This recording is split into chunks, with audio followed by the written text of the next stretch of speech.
Gérer une PME en Israël, c'est une aventure. C'est un écosystème qui est à la fois plein de promesses, mais aussi très exigeant.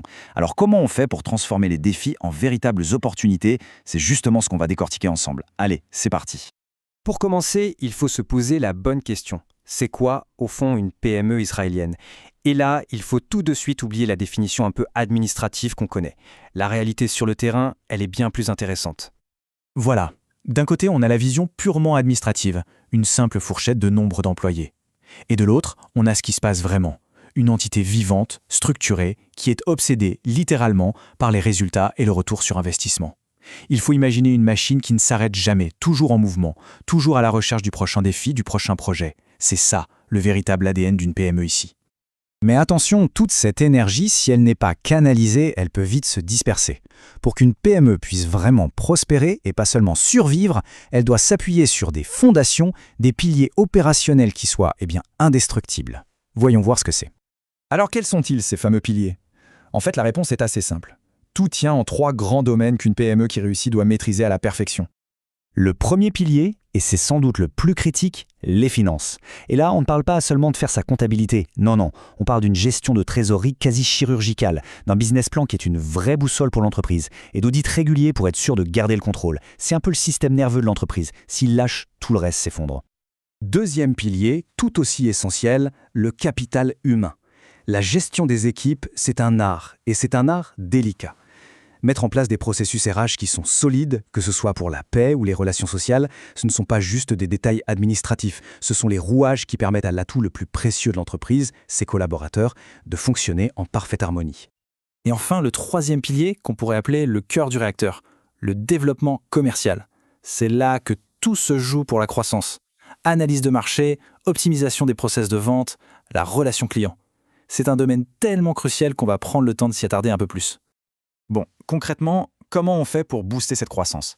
Eh bien, voici une sorte de feuille de route en 10 points clés, une méthode qui a été testée et approuvée sur le terrain. Regardons ça de plus près. Les 5 premières clés, c'est un vrai travail de stratège. D'abord, on scanne le terrain. Qui sont les concurrents? Comment évolue le marché?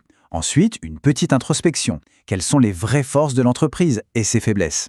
C'est seulement après ce diagnostic qu'on peut définir un avantage compétitif qui soit clair et solide.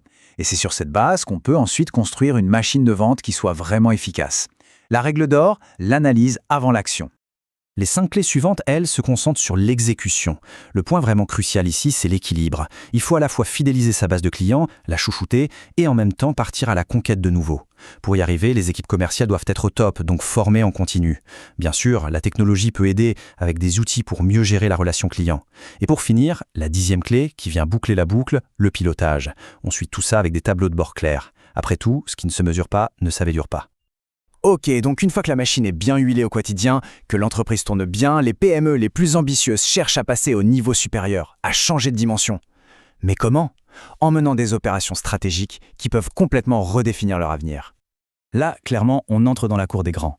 On ne parle plus de petits ajustements, mais de transformations radicales. Ce sont des paris complexes, à haut risque, c'est certain, mais ce sont aussi eux qui peuvent mener à une croissance exponentielle et à une position de leader sur un marché. Ce tableau est très parlant, il résume bien la situation. Chaque grande opération a son propre mode d'emploi. Lever des fonds pour acheter un concurrent, bien valoriser son entreprise pour la vendre, se structurer pour exporter. Chaque objectif demande une palette de compétences très spécifiques, des compétences qu'il est d'ailleurs assez rare de toutes posséder en interne. Et ça nous amène au cœur du sujet. La question finale, c'est comment faire en sorte que toutes les pièces de ce puzzle si complexe, la finance, les RH, le commerce, la stratégie, s'emboîtent les unes dans les autres de manière parfaite pour créer une véritable machine à croissance. Et voici le point absolument essentiel, l'excellence dans un seul domaine ne suffit pas. On peut avoir le produit le plus innovant du marché, si la gestion financière est fragile, c'est l'échec quasi assuré. La vraie magie, ce qui fait la différence entre une entreprise qui stagne et une qui explose, c'est cette alchimie, cette capacité à faire jouer toutes les expertises en parfaite harmonie. D'ailleurs, cette citation tirée de notre source résume tout à la perfection. La véritable valeur ajoutée, ce n'est pas une expertise unique, mais la capacité à travailler en synergie. C'est cette fusion des compétences qui permet de transformer une simple ambition en un véritable succès. On termine donc sur cette question qui est une réflexion fondamentale pour tout dirigeant. L'ambition d'une entreprise est souvent immense, dynamique, mais sa structure de soutien l'est-elle tout autant? C'est la question clé.